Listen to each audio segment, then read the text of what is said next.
Premium at luxurious performance ba ang hanap mo sa Maxgood Yamaha X-Max 300? Ang makina nito ay liquid-cooled 4-stroke single overhead cam 4-valve na may lakas na 27.6 horsepower at 7,250 RPM na may 29.0 Nm of torque at 5,750 RPM. Euro 4 compliant at meron blue core na more power, less fuel at may engine displacement na 292 cubic centimeters. Kaya hindi pa rin pwede sa expressway. Instrument cluster with 2 display, hiwalay ang fuel gauge at speedometer na TFT display na din. Onboard navigation system na di mo na kailangan pang i-mount ang smartphone mo para sa map navigation dahil ito ay equipped ng Garmin Street Cross Navigation app. Napakalawak din ang underseat storage nito kung nakasya ang full face helmet at half face helmet. Sama mo pa na meron itong LED para kita mo pa rin ang laman ng underseat mo sa dilim. LED lighting with X motif. Paniguradong magbibigay ng liwanag sa iyo sa daan. Samahan mo pa, ang taillight nito ay LED na din at napakaangas.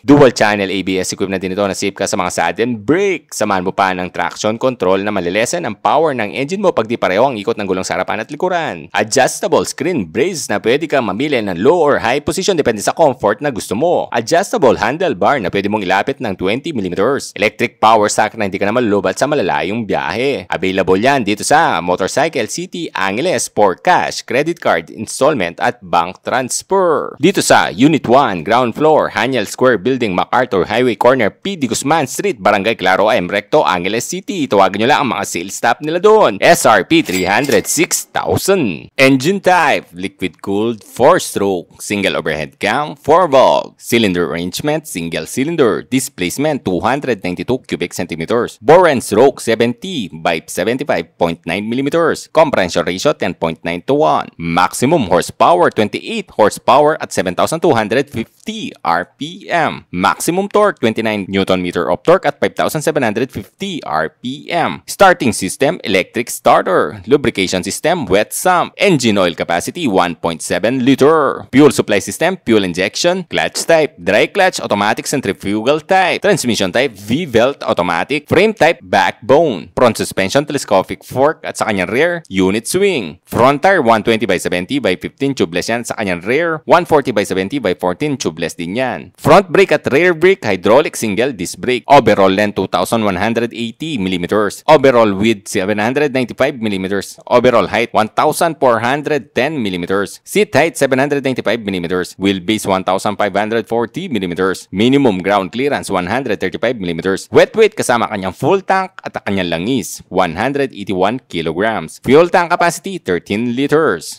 What's up mga soy? Nandito tayo ngayon sa MC Motorcycle City, Angeles para i-vlog itong bagong X-Max 300 na may bagong kulay ngayon mga soy. So napakaganda ng kulay nito sa personal mga soy at saka more detail siya mga soy. Subukan natin seat height niya sa height kung 5'10 or inseam na 32 mga soy. Anong upo?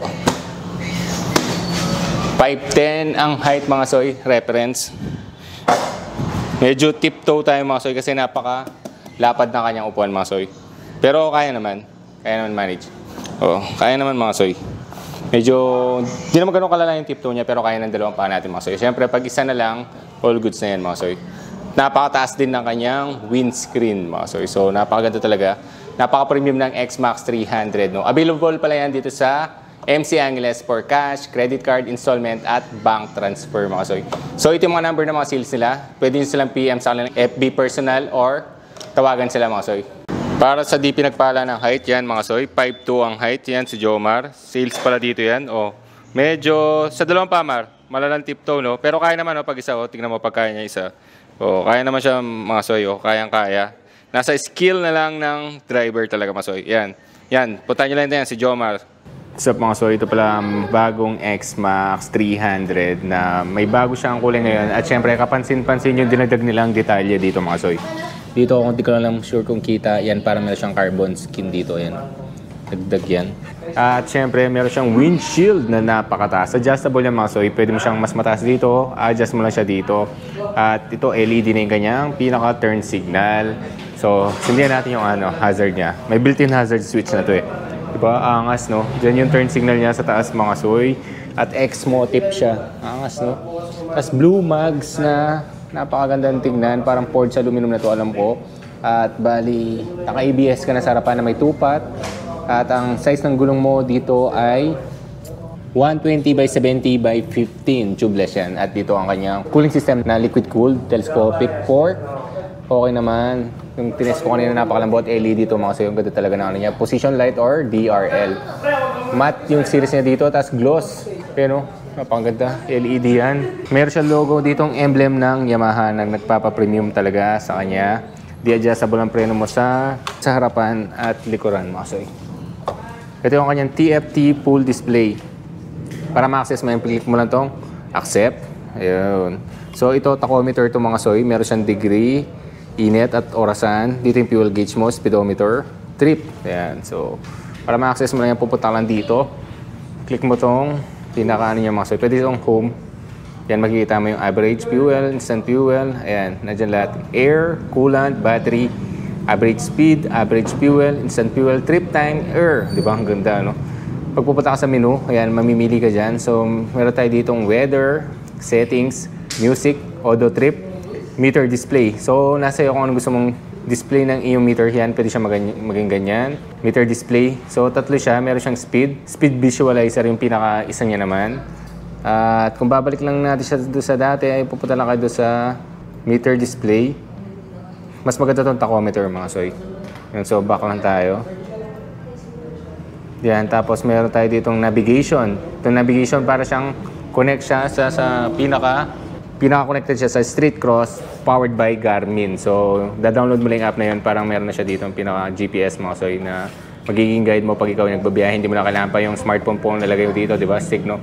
Pagdating naman dito sa kanyang side mirror, napakaganda rin ng quality, no? Halos kamukha siya sa T-Max mga soy yung nilalagay dito. Maganda yung quality, hindi siya nakakaduling. Grip, maganda rin siya. Napakaganda. Siyempre, premium. At may N-bar pa siya dito. May passing light ka na dito. Ito yung pinaka-high beam at passing light to. Menu button to, up and down and back button. Turn signal left, right, at busina. Diba? Meron siyang engine kill dito. At hazard switch, mga soy. Ito yung ignition niya mga soy para ma-access mo siya. So, kailangan mo talaga dyan. Meron ka susi dito. Bali, ito yung pinaka-key niya. Ayan, ibig sabihin yan ay activated siya. At ito, para mabuksan mo yung pinaka-underseat storage mo. Para mabuksan natin ang lid niya, ay ilalagay mo lang siya dyan. Click mo lang to, bubukas na yan. Dito na yan mga. So, yung lid. So, nandyan yung pinaka-power socket natin. Ito yan. So, kasama na yan. Pag sa seat, ito lang siya. Pipitin mo lang yung seat. Napakalaki. So, may ilaw pa siya dyan. Kasi yung full face na helmet dito, napakalawak mga soyo. Sobrang lawak ng kanyang underseat storage. Pag bubuksan mo naman yung gas, kung kayo magpapakarga, counterclockwise lang. Yun, di ba? Bubukas na. So, counterclockwise para mabukas tong pinaka-fuel cap niya mga soy. Connected din pa rin yan sa Y-Connect. So, pwede mo magamit yan. Gamit yung smartphone mo, ma-access. Pagdating sa upuan ng X-Max ay napaka-premium talaga. Medyo wrap yung finish dito. Parang papel-diria, pero napakagaspang. So, hindi dudulas yung OBR mo dito. X-Max na nakano dito para siyang yun o, ganda. Quality yung tahi talaga. Tapos dito sa iyo medyo magaspang. So, medyo malapad lang. Buka ka kang konti dito mga soy. Kaya medyo mahirap lang siya. Tapos gloss yung dito. Ito pa yung detail na dinagdag nila. Yung meron pa siyang parang forge na design na carbon. Footrest ng yung backride okay din. Exhaust, napakalaki oh. Lagay ng oil mo dito mga soy, napakalaki. Swing arm, solido din. Ito pa yung dinagdag nila oh. X-Max, tapos may siyang green sticker dito. X-Max na naka-emboss. Premium no. Grab bar ng backride mo. Grabe, ang ganda. Pagkita ang taillight. Ayan yung taillight niya. So, pag pumreno tayo dyan, yan yung tsura. Angas. May reflector ka dito. Ayan, may forged detail pa dito. Angas, no? Parang yung carbon skin. Dual suspensions. Naka-disc brake ka sa likuran na ABS din yan. Napakaganda ng mags. Alam ko, forged din yan. Meron siya ditong Yamaha na premium talaga. At itong air filter niya, napakalawak, napakalaki. So, yan mga soy. So, ito yung detail talaga ng meron siya sa exhaust, meron siya dito, yan no. Itong yan detail ng mga soy. Kung lalapitan nyo to, parang nagre-reflect siya mga soy. Oh, reflector. So ito ang bagong X-Max na Blue Core syempre. At Available yan dito sa Motorcycle City Angeles for cash, installment, bank transfer, at credit card mga soy. So, sasabihin ko naman yung installment price ngayon. Para sa kanyang installment, SRP 306,000. Down payment 61,200. Chattel mortgage 70,422. Insurance 14,778. Total cash out 93,400. For 12 months 21,147. For 24 months 12,919. For 36 months 9,563. Inclusions are 1. Free half-face helmet, 3 years LTO registration, 1 year free VMS, free labor. Requirements para sa private employee, COE with compensation, 1 month payslip, company ID, 1 valid ID, 1 proof of billing. Para naman sa mga nagbi-business or mga self-employed, mayor's business permit, 1 valid ID, barangay permit, 1 proof of billing. Sa remittance naman, 3 months remittance slip, 1 valid ID, 1 proof of billing. We are located at Haniel Square Building, MacArthur Highway, Corner P. D. Guzman, Claro M. Recto, Angeles City.